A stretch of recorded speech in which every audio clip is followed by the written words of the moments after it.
ओम श्री धन्वंतराय नमः। ओम श्री धन्वंतराय नमः। ओम श्री धन्वंतराय नमः। आज की चर्चा का श्री गणेश करने से पहले स्थागर औषधि पर आप सभी मित्रों का स्वागत है। आदरणीय मित्रों, आज हम यूरिक एसिड जो बढ़ जाता है शरीर में उस पर चर्चा करेंगे और जो औषधि मैं आपको बताने जा रहा हूँ उसका अभी सीजन है अप्रैल लास्ट वीक तक। एक सप्ताह से 10 दिन में 100% यूरिक एसिड जिन मित्रों का बढ़ा हुआ है वह समाप्त हो जाएगा। जिन मित्रों को पेशाब में जलन रहती है, मूत्र कर्च की समस्या है या बार बार पथरी हो जाती है या जिन माताओं बहनों को लिकोरिया की समस्या है, उन सब के लिए भी जिस औषधि के विषय में आज मैं वर्णन करूंगा वह अमृत तुल्य है। इन सभी बीमारियों में 10 दिन के अंदर अंदर इस औषधि से जो मैं बताने जा रहा हूँ 100% आप क्योर हो जाएंगे।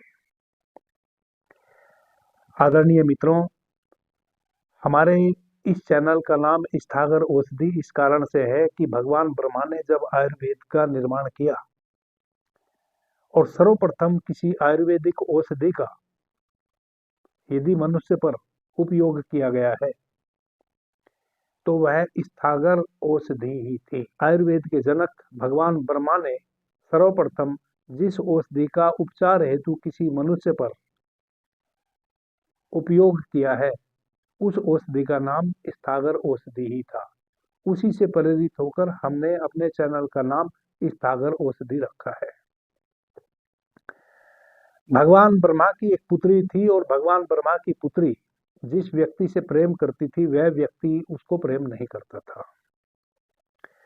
इस बात से भगवान ब्रह्मा की पुत्री बहुत नाराज थी, परेशान थी, दुखी थी।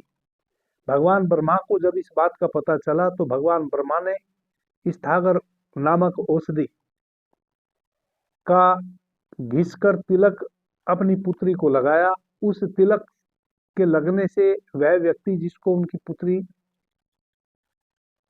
पसंद करती थी वह आकर्षित हुआ और वह उनकी पुत्री के प्रेम में पड़ा और फिर दोनों का विवाह हुआ। इस चैनल पर प्रथम जो हमारा वीडियो था इस कथा को मैं अच्छे से उसमें एक्सप्लेन किया हूं।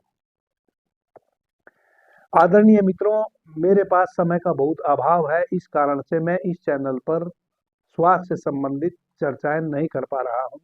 तो बहुत सारे मित्रों ने प्रार्थना की है कि गुरुजी आप ऐसा मत करो, कुछ ऐसी समस्याएं हैं जिनसे बहुत मात्रा में मेरे जो आध्यात्मिक मित्र है वह ग्रस्त है और पैसे की बर्बादी हो रही है, कोई निदान नहीं हो रहा है। जबकि गंभीर से गंभीर जो व्याधियां हैं उनका उपचार यूं ही चुटकियों में हो जाता है।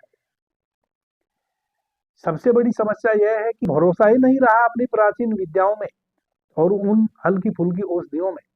आज जब मैं आपके लिए इस चर्चा को शूट कर रहा हूं, यह वीडियो तैयार हो रहा है, आज होली का दिन है और आपने देखा होगा कि होली पे हम विशेष पकवान सेवन करते हैं जो हम दीपावली पे नहीं करते हैं। दीपावली जब आती है तो हम विशेष प्रकार के भोजन का निर्माण करते हैं। होली पे हम खट्टे चरपरे ऐसे भोज्य पदार्थों का सेवन करते हैं। कभी आपने जानने की कोशिश करी कि होली पे हम दही बड़े, दही भल्ले इस प्रकार की चीजें क्यों अधिक सेवन करते हैं?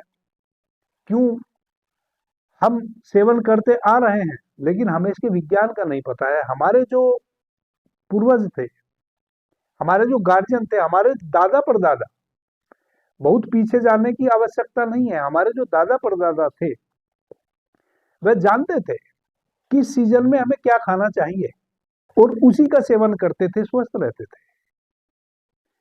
आज जिस युग को हम आधुनिक युग कह रहे हैं, आधुनिक चिकित्सा शास्त्र काफी डेवलप भी हो चुका है, लेकिन यदि आप अपने चारों ओर सूक्ष्मता से देखेंगे तो हॉस्पिटल बड़ा हो या छोटा हो, मरीजों की लाइन लगी पड़ी है। ऐसा कोई घर नहीं है पूरे भारतवर्ष में जिस घर में कोई किसी बीमारी से पीड़ित ना हो। व्यक्ति भले बचा हुआ हो घर कोई नहीं बचा हुआ है। आश्चर्य होता है, जब हम छोटे छोटे थे, कोई बहुत पुरानी बात नहीं है, हमारी जब 10-15 वर्ष आयु थी, तब हम देखते थे कि मुश्किल से कोई एक छोटा मोटा गांव में डॉक्टर होता था, और कभी साल 2 साल में कोई ऐसी उल्टी सीधी स्थिति किसी व्यक्ति के समक्ष बनती थी कि उसको गांव से बाहर चिकित्सा के लिए ले जाना पड़े। और अभी तो ये हाल है कि कितने भी चिकित्सा के संस्थान खुलते जा रहे हैं, वे कम पड़ते जा रहे हैं, प्रत्येक व्यक्ति बीमार है। और उसका कारण है कि हम अपनी प्राचीन विधाओं को भूल गए हैं। मैं वापस बहुत सारे मित्रों की प्रार्थना के उपरांत इस चैनल पर अपने आया हूं। जितनी भी गंभीर से गंभीर बीमारी है, जिसमें आप लाखों लाख रुपए बर्बाद कर रहे हैं और हॉस्पिटलों के चक्कर लगा रहे हैं, टेस्ट पे टेस्ट आपके हो रहे हैं, टेस्ट में ही आपके दुनिया भर के पैसे जा रहे हैं और आप स्वस्थ नहीं हो रहे हैं। 50% माताएं बहनें अब नेचुरली गर्भ धारण नहीं कर रही हैं। हर नुक्कड़ पे, हर चौराहे पे इंदिरा आईवीएफ के हॉस्पिटल खुल गए हैं, जो कि आज से 20 साल पहले किसी मेट्रो सिटी में भले कोई एक देखने को मिल जाए, कहीं दिखते नहीं थे, लेकिन आज की डेट में प्रत्येक छोटे बड़े कस्बे में भी इंदिरा आईवीएफ के बोर्ड लगे हुए आपको मिल जाएंगे।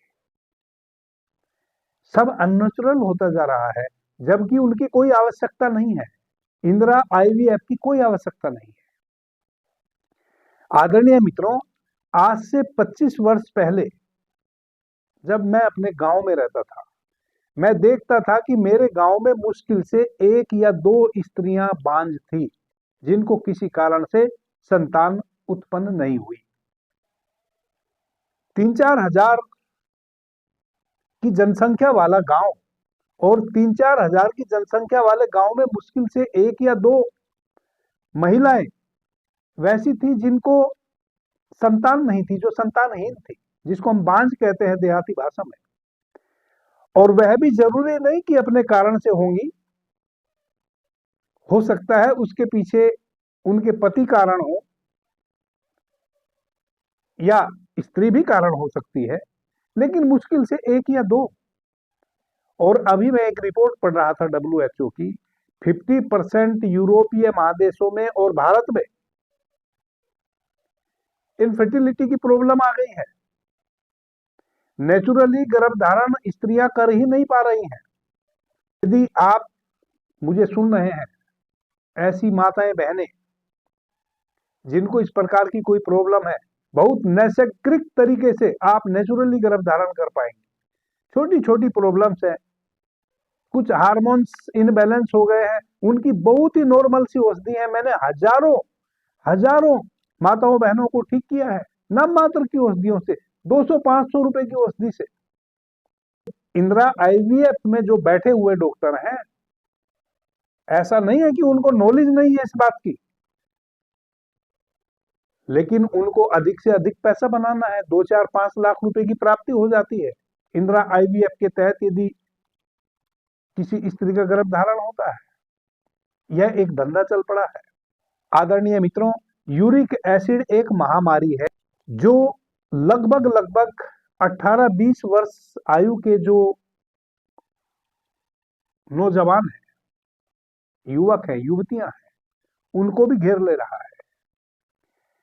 यूरिक एसिड जब बढ़ जाता है, अभी हमारी खान पान की स्थिति जो हो गई है, वह यह हो गई है कि हम प्रोटीन युक्त, वसा युक्त चीजें अधिक मात्रा में खा रहे हैं, सेवन कर रहे हैं, और फिजिकल वर्क बहुत कम कर रहे हैं। यूरिक एसिड बढ़ता है तभी जब हम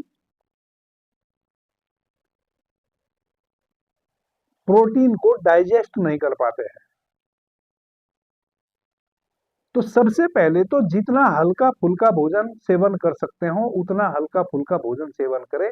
अत्यधिक वसा युक्त भोजन ग्रहण करने की कोई आवश्यकता नहीं है।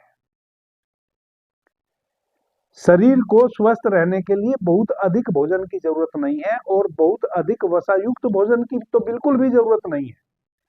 शरीर को जीवित रहने के लिए, स्वस्थ रहने के लिए और सुचारू रूप से हमारा जीवन चल सके, उसके लिए जितना भोजन हम ग्रहण करते हैं उसके हाफ भोजन से काम चल सकता है। तो यूरिक एसिड जिन मित्रों को बढ़ गया है उनको अभी एक सीजन आ गया है ककड़ी का। मार्च के फर्स्ट वीक से ककड़ी आनी शुरू हो जाती है और इसका जो समय रहता है वह 2 माह रहता है। अप्रैल के लास्ट वीक तक ककड़ी आएगी, उसके बाद फिर खरबूजा आ जाएगा। फिर मई लास्ट वीक तक, जून के फर्स्ट वीक तक फिर खरबूजा चलेगा। उसके बाद बारिश का सीजन आ जाएगा। खरबूज तरबूज की जो लताएं हैं वह सब खत्म हो जाएंगी बारिश में और यह सीजन ऑफ हो जाएगा। ककड़ी एक ऐसा फल कहें या उसको तरकारी कहें, क्योंकि उसको चबा के खाया जा सकता है कच्चा, इसलिए उसको फल की श्रेणी में ही हम रखेंगे। ककड़ी एक ऐसा फल है जो अमृत है, अमृत तुल्य है। यूरिक एसिड जिन मित्रों को बढ़ गया है उनके लिए, जिन माताओं बहनों को लिकोरिया की प्रॉब्लम है उनके लिए, जिनको पेशाब में निरंतर जलन रहती है उनके लिए, जिनको बार बार पथरी बन जाती है गुर्दे में मूत्राशय में उनके लिए 250 ग्राम ककड़ी सुबह लेके बैठ जाए। जिन मित्रों को यूरिक एसिड बढ़ा हुआ है वह थोड़ी सी सौंठ का चूर्ण ले ले। सौंठ समझते हैं ना, जो सूखने के बाद अदरक से बनती है। 1 ग्राम सौंठ का चूर्ण ले ले, 1 ग्राम। उसमें 2 ग्राम या तो मिश्री या बूरा या देसी खांड आती है मार्केट में, 2 ग्राम के करीब उसमें देसी खांड या बूरा या मिश्री पीस के मिला ले और 250 ग्राम ककड़ी ले ले। वह खाली पेट कतर कतर के मुंह से उसको खूब चबा चबा के खाएं। थोड़ी सी सौंठ और मिश्री का जो मिश्रण है वो लगाएं और कतर के खा जाएं। थोड़ा सा लगाएं वह कतर के खा जाएं। ऐसी ककड़ी लेवें जिसमें बीज भरपूर मात्रा में हो, पके भी ना हो, कच्चे हो, लेकिन भरपूर मात्रा में बीज हो, क्योंकि ककड़ी के भीतर जो बीज है वही अमृत तुल्य कार्य करते हैं। यदि कड़वी हो तो उसको हटा दें, पहले उसको थोड़ा डंठल तोड़ के देख ले कड़वी तो नहीं है, कड़वी है तो उसको हटा दें, कड़वी नहीं होनी चाहिए। खूब चबा चबा के खाएं, इतना मुंह में चबाए कि मुंह में ही उसका रस बन जाए। करीब 250 ग्राम ककड़ी यदि आप अपने मुंह से चबा के खाएंगे तो आपको लगभग लगभग 20 से 25 मिनट लगेंगे। उसका बिल्कुल रस बन जाए मुंह में, तभी उसको अपने कंठ से नीचे उतरने दें। आदरणीय मित्रों, आज सुबह में यदि आप इस प्रकार से ककड़ी खाते हैं तो शाम होते होते आप देखेंगे कि आपके पेशाब का कलर चेंज हो गया और जितने भी गंदले पदार्थ हैं वह सारे पेशाब के माध्यम से आउट होने शुरू हो गए। क्यों? क्योंकि पेशाब की मात्रा बढ़ जाएगी, फोर्स बढ़ जाएगा। हमारे शरीर में 60 से 70% पानी है। तो जब आप इस प्रकार से ककड़ी का सेवन करेंगे पता चलेगा कि आपका पेशाब का फोर्स बढ़ गया, जितने भी गंदले पदार्थ भीतर है वो सारे निकलने बाहर शुरू हो गए। इस प्रकार से 10 से 11 दिन निरंतर आप ककड़ी का सेवन करेंगे तो आपका ब्लड भी पूरा प्यूरिफाई हो जाएगा।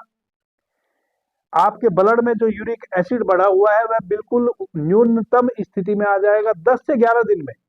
शर्त लगाता हूं 10 से 11 दिन में। इस प्रकार से यदि आप ककड़ी का सेवन सुबह खाली पेट करते हैं तो 10 से 11 दिन में 100% यूरिक एसिड निर्मूल हो जाएगा। यूरिक एसिड कभी था भी आपको पता भी नहीं चलेगा। आप ब्लड टेस्ट करा लेना अपना, आप अपना यूरिन टेस्ट करा लेना, आप अपना टेस्ट करा लेना, 1% भी आपको यूरिक एसिड बढ़ा हुआ नहीं आएगा। यूरिक एसिड का 100% समन हो चुका होगा। बस ध्यान इसी बात का रखना है कि जब आप 10-11 दिन इस प्रकार से ककड़ी का सेवन कर रहे हो सौंठ और मिश्री के चूर्ण के साथ, वैसे समय में आप तली फली चीजें कम खाएंगे और जब ककड़ी खाएंगे उसके बाद कोई भी पेय पदार्थ आप सेवन नहीं करेंगे कम से कम 1 घंटे तक। यदि आपने ककड़ी खाने के बाद ऊपर से पानी पी लिया तो तुरंत आपको सर्दी खांसी हो जाएगी, जुकाम हो जाएगा, बुखार हो जाएगा। चाय पी ली तो ककड़ी जिस कार्य हेतु आप ककड़ी का सेवन किए थे वह उस कार्य को करना बंद कर देगी। तो आपने बस इसी बात का ध्यान रखना है कि ककड़ी सेवन करने के 1 घंटे बाद तक चाय यानी कि गर्म चीजें जैसे चाय कॉफी या ठंडी चीजें जैसे पानी शरबत जूस इत्यादि कुछ भी नहीं लेना है। 2 घंटे की आप समझे कि आपकी एक साधना है। ककड़ी खाने से आधा घंटा पहले चाय कॉफी इत्यादि नहीं लेनी है आपको, और फिर आधा घंटा ककड़ी खाने में आपको लगेगा, फिर 1 घंटे पश्चात तक आपने कोई भी चाय कॉफी इत्यादि सेवन नहीं करनी है। 100% यूरिक एसिड सदैव के लिए समाप्त हो जाएगा। सदैव के लिए समाप्त हो जाएगा, अभी सदैव के लिए समाप्त हो जाएगा, लेकिन जिन कारणों से यूरिक एसिड बढ़ता है यदि उन कारणों को आपने अपने जीवन से दूर ना किया फिर कभी बढ़ जाएगा। लेकिन अभी तो वर्तमान में यूरिक एसिड 100% निर्मूल हो जाएगा। दूसरा, जिन मित्रों को पेशाब में जलन रहती है उनके लिए भी बहुत फायदेमंद है। 2 दिन में ही पेशाब की जलन समाप्त हो जाएगी। जिन मित्रों को छोटी मोटी पथरी भीतर है या बार बार पथरी बनती है, औषधियां सेवन करते हैं तब पथरी बाहर निकलती है, उनके लिए भी यह अमृततुल है। उनको सोंठ का चूर्ण नहीं मिलाना है। जिनको पेशाब में जलन है या बार बार पथरी बनने की समस्या है उनको सोंठ का चूर्ण नहीं मिलाना है, उनको बस डायरेक्ट ऐसे ही चबा लेना है ककड़ी को। जिन मित्रों को अपचन की प्रॉब्लम है, जिनको निरंतर अपचन रहता है, भोजन डाइजेस्ट नहीं होता, जो भी खाते हैं अनपचा बाहर निकलता है, उसका पता आपको कैसे चलेगा? जब भी आप स्टूल जाएंगे आपका स्टूल डूब जाएगा पानी में। यदि स्टूल डूब रहा है पानी में, जब आप स्टूल जाते हैं, जब आप बड़ी नेती जाते हैं, लैट्रिन जाते हैं, कि लैट्रिन आप जा रहे हैं वह डूब जाएगी पानी में। और यदि सही से परिपाक हो रहा है भोजन का तब वह ऊपर पानी में तैरने लगेगी।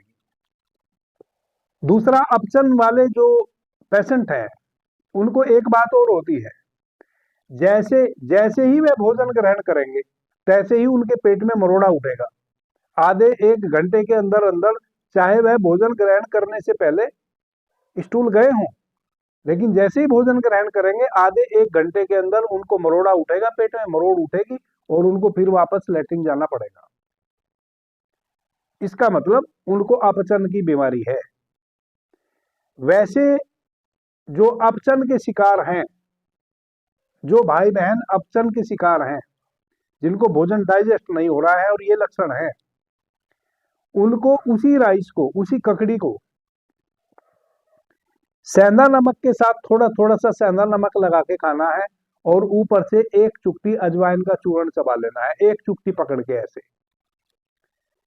जिन बहनों को लिकोरिया की प्रॉब्लम है, श्वेत प्रदर जिसको कहते हैं, जिसको व्हाइट डिस्चार्ज भी कहते हैं, निरंतर योनि के माध्यम से एक तरल पदार्थ निकलता रहता है, बहुत खतरनाक बीमारी है। जिन माताओं बहनों को यह समस्या हो जाती है वो जल्दी से ठीक नहीं होती।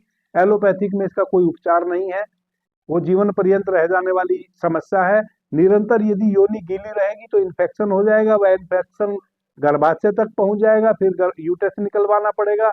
ये सब प्रॉब्लम खाली लिकोरिया के कारण आ जाती है। और जिन माताओं बहनों को यह समस्या हो जाती है उनकी आंखों के चारों ओर घेरा बन जाता है, झाइयां आ जाती है चेहरे पे, वो जवानी में ही बूढ़ी जैसी दिखने लगती हैं। वैसी माताओं बहनों के लिए भी यह ककड़ी अमृत है। 10 से 15 दिन इसका सेवन करें। यदि पूरा सीजन कर ले तो बहुत अच्छी बात है। किस प्रकार से करें? या तो ककड़ी चबा के खा ले, नहीं तो ककड़ी का रस निकाले, मिक्सी में उसका रस निकाल लें। 1 कप ककड़ी के रस में थोड़े से मिश्री के दाने डालिए, थोड़ी सी 1 चुटकी केवल सौंठ डालिए, सौंठ का चूर्ण डालिए और उसको सुबह खाली पेट पी जाइए। 1 दिन आप पिएंगे, अगले दिन यदि निरंतर लिकोरिया बह रहा है तो अगले दिन से लिकोरिया बहना बंद हो जाएगा। 10 से 11 दिन में लिकोरिया पे बिल्कुल बैन लग जाएगा। अब यदि कोई इन्फेक्शन आ चुका है, बहुत लंबे समय से लिकोरिया की स्थिति बनी हुई है, कोई इन्फेक्शन ऑलरेडी आ चुका, क्योंकि जो भी हमारे शरीर का अंग निरंतर गीला रहेगा वहां घाव हो जाएगा, उस घाव में फिर इन्फेक्शन हो जाएगा। वहां कुछ ना करें, कैस्टर ऑयल आता है डाबर कंपनी का, बैद्यनाथ कंपनी का, कैस्टर ऑयल ले लें, उसमें कैस्टर ऑयल थोड़ा सा रुइया में लगाए और उसको योनि के भीतर रख लें। पैरेलल राइस ककड़ी खा रहे हैं, आपका लिकोरिया बंद हो गया, और यदि लिकोरिया के कारण इन्फेक्शन आ गया है, यूटेस तक इन्फेक्शन पहुंच गया है, तो कुछ भी नहीं करना, बस थोड़ा सा कैस्टर ऑयल रुई में लगा के और योनि के भीतर रख लेना है। 10 दिन में वह इन्फेक्शन भी ठीक हो जाएगा। निरंतर अब मैं इस प्रकार की औषधियां सभी मित्रों को बताता रहूंगा। यूरिक एसिड, लिकोरिया, पथरी और पेशाब की जलन, इन चारों चीजों के लिए यह ककड़ी का जो उपयोग है यह अमृत है। जिन मित्रों को सर्दी खांसी हो रखी हो वह कुछ दिन अवॉइड करें, जब सर्दी खांसी ठीक हो जाए तब सेवन करें। ककड़ी का प्रयोग 2 प्रकार से आप कर सकते हैं। रस के रूप में आप उसको ले सकते हैं, उसका जूस बना के, या उसको चबा के खा सकते हैं। दोनों स्थिति में पानी का सेवन नहीं करना है। अभी के लिए इतना ही। आपने मुझे ध्यान से प्रेम से सुना, उससे मैं बहुत अनुग्रहित हूँ। सभी मित्रों को मेरा प्रणाम, धन्यवाद। हर हर महादेव।